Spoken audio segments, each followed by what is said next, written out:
Welcome to the Tech Meme Ride Home for Thursday, February 2nd, Groundhog Day, 2023. I'm Brian McCullough. Today, Meta single-handedly bucks the narrative that it's the sick man of Silicon Valley.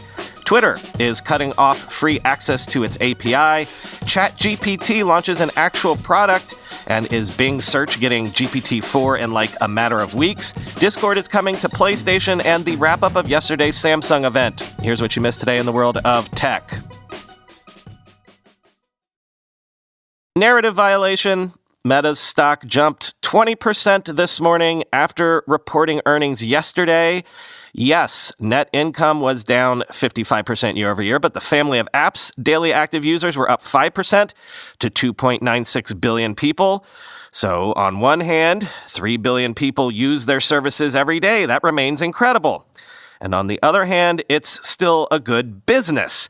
As Tanjay Jaipuria pointed out on Twitter, quote, Netflix makes around $190 a year from every paying subscriber in North America, while Meta makes around $206 a year from every free active user in North America.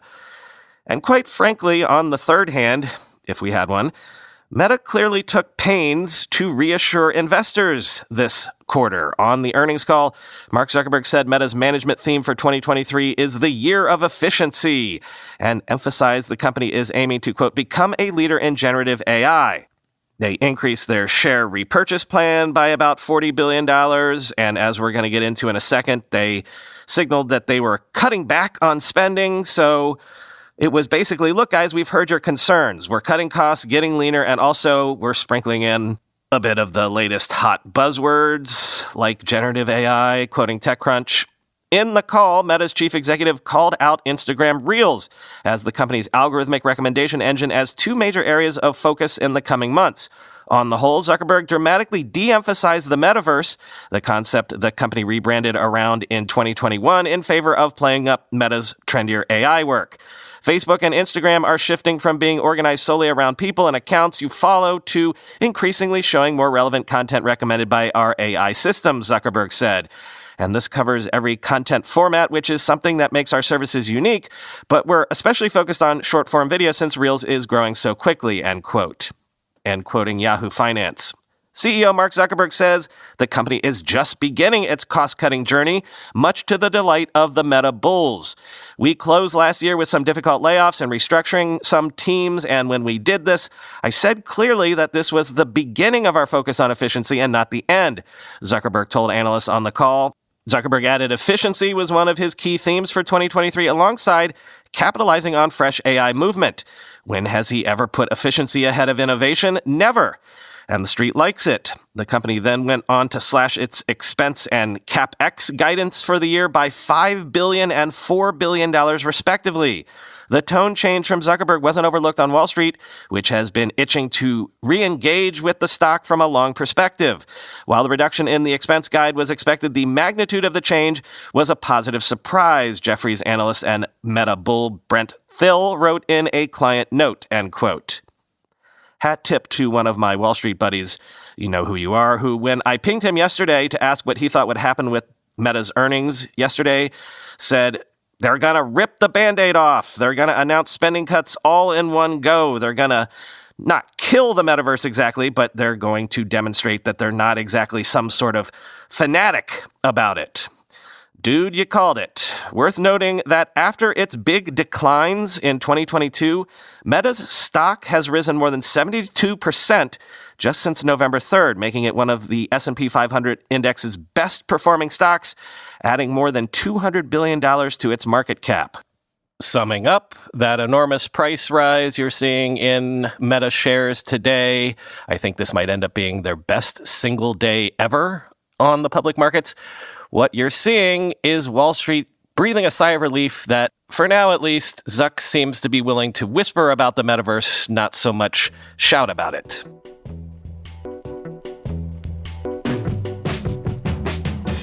Twitter says it plans to end free access to its API starting February 9th, shuttering support for both versions 1.1 and version 2, making a paid version available instead, which means a whole ecosystem of tools built on the Twitter API is in danger, Or I guess they could pay up, but seeing a lot of the tweets from developers, a lot of them are just going to die. Quoting TechCrunch. In a series of tweets, the Twitter developer account said the firm will be ending support for both legacy version 1.1 and the new version 2 of its Twitter APIs. It did not immediately say how much it plans to charge for API usage.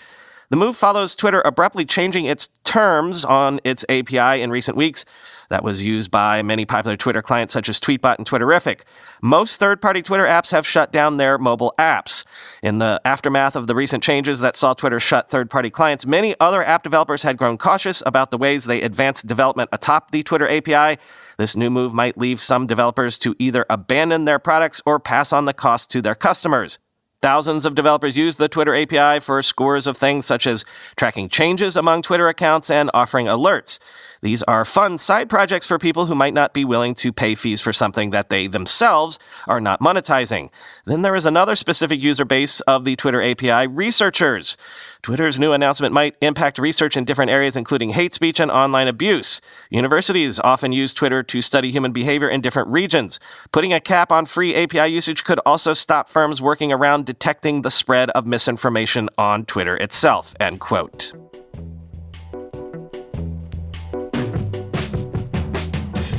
OpenAI has officially launched ChatGPT Plus, a pilot plan with access in peak times, faster response times, and priority access to new features in the US for $20 per month.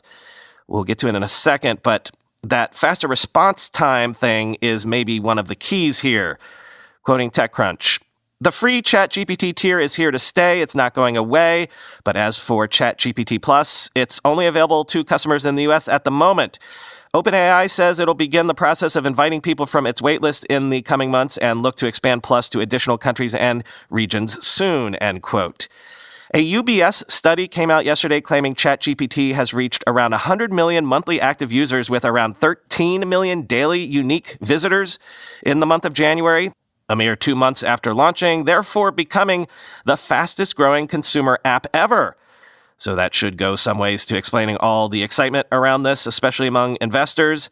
And Semaphore was reporting yesterday that Microsoft plans to update Bing with OpenAI's GPT-4, a faster and richer version of ChatGPT, in the coming weeks. OpenAI also has plans apparently to launch a ChatGPT app as well. Quote, the most interesting improvement in the latest version described by sources is GPT-4's speed.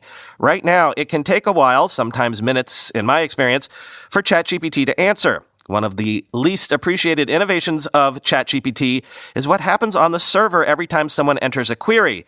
In May 2020, Microsoft announced it had built, quote, one of the top 5 publicly disclosed supercomputers in the world, end quote, in partnership and exclusively for OpenAI that would be used to train, quote, extremely large artificial intelligence models, end quote. It's now clear what possibilities Microsoft and OpenAI saw in this technology that has caused the whole world to take notice. A big part of improving OpenAI will be figuring out how to run it more quickly and more cost effectively. All these improvements mean OpenAI is building a moat around its product. Anyone can build software similar to OpenAI's. In fact, the transformers were first invented by Google and were made open source. But only a handful of companies have access to massive supercomputers capable of running billions of parameters. And now that OpenAI has opened its products up to the public, it's getting invaluable real-world feedback that will help keep its products ahead of competitors, end quote.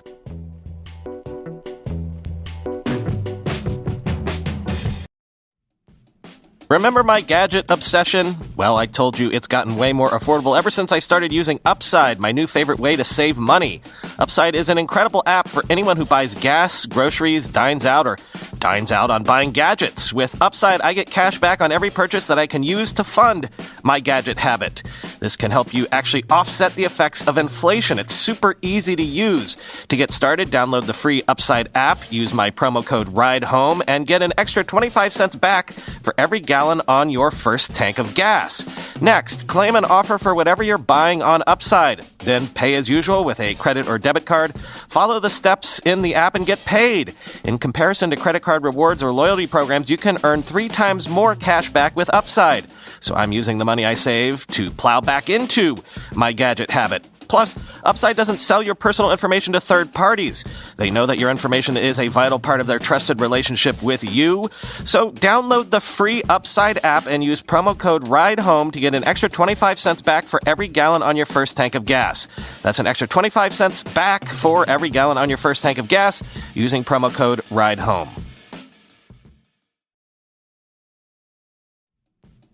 The words January and resolution go hand in hand, just like the phrases life insurance and responsible decision go hand in hand. With life insurance from Fabric by Gerber Life, you can help protect your family's financial future if something unexpected happens. Fabric was designed by parents for parents to help you get a high-quality, surprisingly affordable term life insurance policy in less than 10 minutes. Fabric's new lower prices could mean potentially significant savings over other providers with great quality policies like $1 million in coverage for less than $1 a day. Life insurance can have a bad rap for being complicated, but Fabric makes it easy to apply with its seamless digital experience. It's all online and on your time. And if you need extra support, Fabric's team of licensed insurance agents can answer questions along the way. It takes less than 10 minutes to apply, to see your quote, and then personalize your quote to fit your family's needs. You could be offered coverage instantly with no health exam required. Protect your family today with Fabric by Gerber Life. Apply today in just 10 minutes at meetfabric.com/ride. That's meetfabric.com/ride, MEET, fabric.com/ride. Policies issued by Western Southern Life Assurance Company, not available in certain states, prices subject to underwriting and health questions. Sony has announced a beta version of Discord for the PlayStation 5 in the US, Canada, Japan, and the UK. Quoting The Verge, beta testers will be able to join Discord voice calls on a PS5 console in the US, Canada, Japan, and UK starting today. The integration allows PS5 owners to join Discord calls by linking accounts and then using the Discord mobile app to transfer calls to the PS5. Sony is also adding variable refresh rate support for 1440p alongside various dashboard improvements. The Discord voice integration on PS5 appears similar to how Microsoft initially launched Discord support on the Xbox. Sony says you have to use the Discord app on your mobile device or computer to get a Discord voice chat going on your PS5 console, which means you won't be able to directly access Discord servers on a PS5 without using a mobile device or your PC to transfer the call. Hopefully, Sony will improve that soon, as Microsoft improved its Discord integration for Xbox in November, allowing Xbox owners to join voice channels straight from a console without having to use a phone or PC. Alongside the Discord support, the PS5 will also get variable refresh rate support for the 1440p resolution. This means compatible HDMI 2.1 displays can enable VRR at 1440p to benefit from smoother visual performance in games. Sony is also making some improvements to the social aspects of the share screen feature and party chats in the PS5 dashboard, and even adding a new Friends Who Play tile so you can see which friends are currently playing a game, end quote.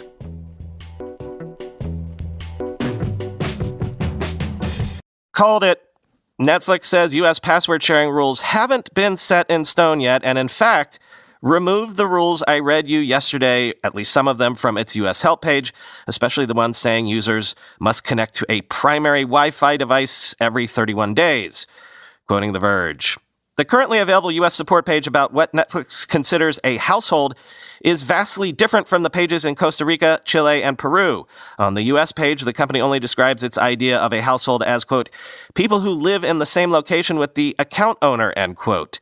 Meanwhile, the pages for the 3 South and Central American countries provide more detail on how to change your primary household, sign out of accounts on devices in different locations, or what might cause a device to become blocked. This is a glimpse at what you could expect when Netflix's crackdown on password sharing goes into effect globally, and what kind of headaches it could bring to people who just need to watch from multiple locations, or people who love to use VPNs inside the privacy of their own homes. But when it comes to how Netflix will try to push users in the US or other countries to purchase sub-accounts for all the exes, cousins, former roommates, and complete strangers who hitch a ride on our streaming accounts, it's not ready to tell, end quote. Or it was ready to tell, and it floated a trial balloon yesterday to see how people would respond, and I guess they got their answer.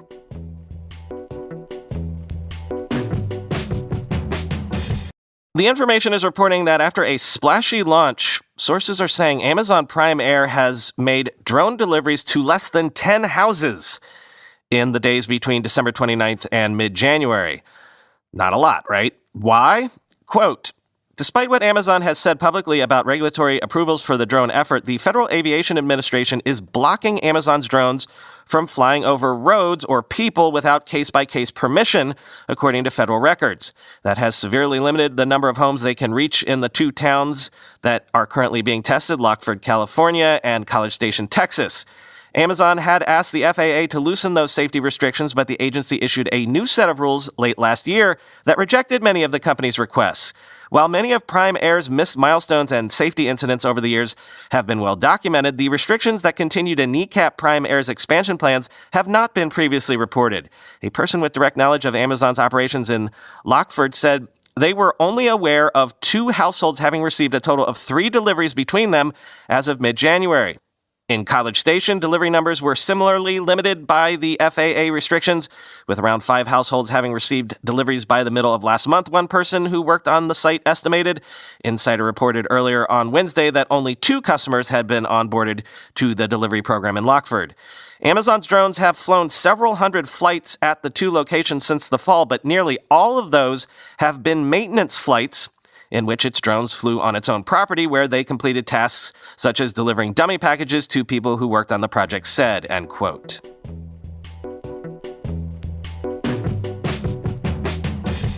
Finally today, here's what happened at that Samsung Unpacked event yesterday. Samsung debuted the $1,200 plus Galaxy S23 Ultra, similar to the S22 Ultra, but with a new 200-megapixel camera, more robust optical image stabilization, and better battery life.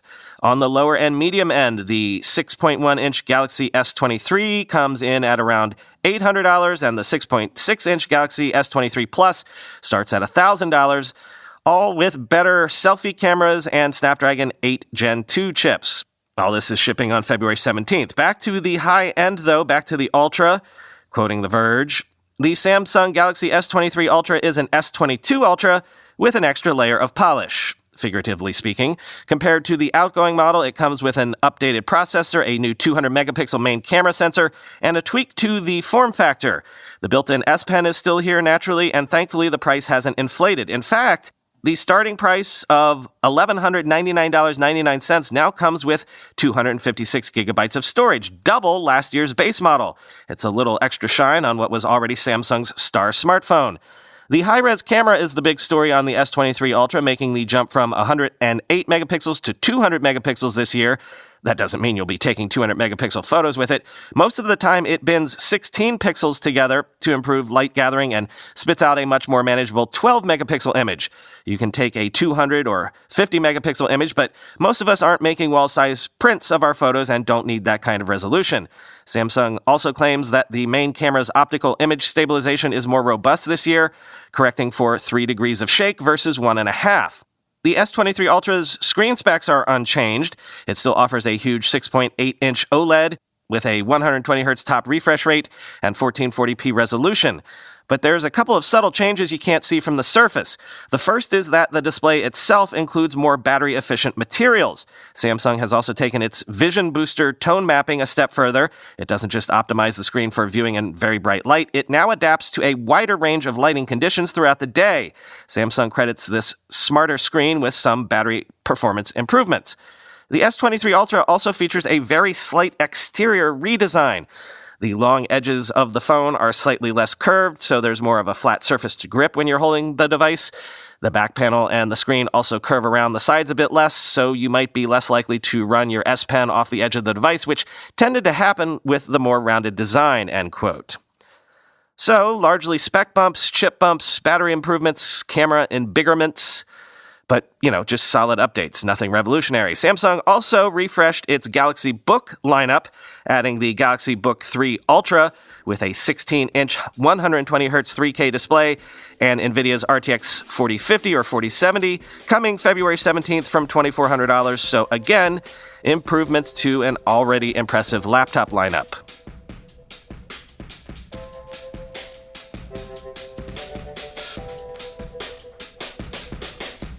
I'm having a little bit of an existential think about how we cover product announces going forward on the show. There's just not a lot new anymore. They're all basically spec bumps, like we just heard in that last segment. There was a time when meaningful new things came out regularly, things like Siri. There were several years there where the camera tech on smartphones was making big leaps seemingly every year. Heck, even doing things like removing the physical home button was worth analyzing, since it would have an impact on billions of people's everyday use and experience with these products. But look, that seems to have slowed a bit to a crawl, and we keep getting signaling from our rumor mongers that this year will be a boring year of spec bumps for the iPhone and iPad lineups especially. Even with the Macs and the move to Apple Silicon, it was noteworthy at first, but when we inevitably get M3 chips, aside from the new name, they're just going to be spec bumps, right? But then again, not covering these things seems like a non-starter. That would be like a sports podcast being like, we're not going to cover the actual games now because it's either a win or a loss and nothing really changes. If you analyze things like this too closely, you're always in danger of going through the looking glass, I guess. Still, just noting that I'm trying to be cognizant of how I can calibrate my coverage of this stuff going forward, sort of like with earnings reports as well. Anyway, talk to you tomorrow.